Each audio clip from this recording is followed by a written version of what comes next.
বাংলাদেশের লাল সবুজ পতাকা, যেই পতাকার জন্য দূর দূরান্তে মানুষ ছুটে যায় এই পতাকাকে রিপ্রেজেন্ট করার জন্য। বাংলাদেশ ক্রিকেট দল আবুধাবিতে এসেছে বাংলাদেশের হয়ে খেলার জন্য, এবং এই যে পতাকার পেছনে যে মানুষগুলোকে দেখছেন, এই মানুষগুলো সবাই বাংলাদেশি, যাদেরকে আমরা প্রবাসী বলি, যারা রেমিটেন্স যোদ্ধা, দেশের জন্য টাকা পাঠান বাইরে নিজেরা ইনকাম করে। সেই মানুষগুলো একটা লাল সবুজ পতাকা নিয়ে এসেছেন বাংলাদেশ দলকে সাপোর্ট করার জন্য।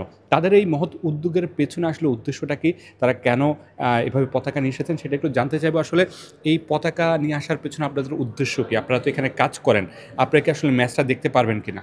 আমরা ম্যাচ দেখতে পারবো ইনশাল্লাহ। বাংলাদেশ জিতবো এই আশায় আমরা পতাকা নিয়ে আসছি। 100 বার বাংলাদেশ জিতবে। বাংলাদেশ জিতবে। আমরা আবার একটু আরও অনেকজন আছেন, তাদের সাথে একটু কথা বলতে চাই। আসলে প্রত্যাশাটা কি? এই যে পতাকা বানিয়ে নিয়ে এসেছেন, এইখানে আসলে কোনো রেস্ট্রিকশন আছে কিনা আপনাদের, বা কোনো বাধা মুখে পড়তে হয় কিনা? না, বাধার মুখে পড়তে হবে না ইনশাল্লাহ। আমরা খেলাও দেখবো, পাশাপাশি কাজও করবো আর কি। এইখানে আপনারা আসলে কত বছর ধরে আছেন, আর কি কাজ করেন, কিভাবে আসলে আপনাদের জীবনযাপনটা হয়? আমাদের কাজ হলো হাউসকিপিং আর হইলো অফিস বয় আর কি, চা গাওয়াটা বানানি, এইগুলো দুইটাই কাজ কোম্পানির মধ্যে। বাংলাদেশ যখন পৃথিবীর যে কোনায় খেলতে যায়, সেখানে আসলে বাংলাদেশের যে সমর্থকরা আছেন তারা আসলে পৌঁছে যান। এই সমর্থকরা আসলে এই জায়গাটাতেই থাকেন এবং তারা বাংলাদেশ দলকে সাপোর্ট করতেই আসলে ছুটে এসেছেন। একটু কথা বলতে চাইবো যে আসলে কেমন লাগছে এই যে লাল সবুজের পতাকা নিয়ে আপনারা আছেন দাঁড়িয়ে, বাংলাদেশ দলকে সাপোর্ট করবেন?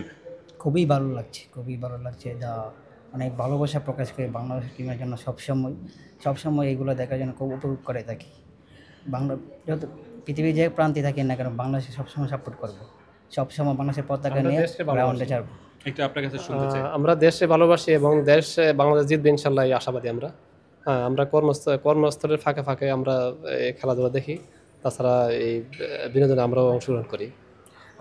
দেশে ভালোবাসি অনেক, যেমনটা বলছেন যে আসলে বাংলাদেশকে ভালোবাসেন, বাংলাদেশকে ভালোবেসেই তাদের এমন উদ্যোগ, এবং এই যে লাল সবুজ পতাকাটাকে তারা ধারণ করেন নিজেদের বুকে। এদিকে একটু শুনতে চাই, আসলে অনেক বছর ধরে আপনারা এখানে আছেন, এখানকার আসলে পরিবেশটা কেমন, আপনারা আসলে কীভাবে মানিয়ে নিয়েছেন নিজেদেরকে?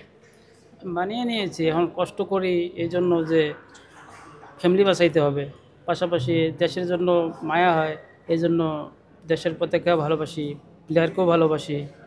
খুব ভালো লাগে দেশের লোক দেখা পেলে পরে। একটা বড় পতাকা আপনারা বানিয়েছেন, এই পতাকাটা বানানোর পিছনের গল্পটা একটু শুনতে চাই। আসলে কীভাবে পতাকাটা বানিয়েছেন আপনারা, কীভাবে এটার প্ল্যানিংটা শুরু হলো? সবাই মিলে আমরা এই প্ল্যানটা করছি আর কি, যে বাংলাদেশের পতাকাটা আমরা সবাই দেখবো আর কি, আর বাংলাদেশ খেলাটা দেখবো আর কি। এই যে কাপড় বা রং বা হচ্ছে যে খরচ, সেগুলো আসলে কীভাবে প্ল্যান করা? সবাই মিলে আমরা এখানে অ্যাডজাস্ট করে টাকা উঠে বানাইছি।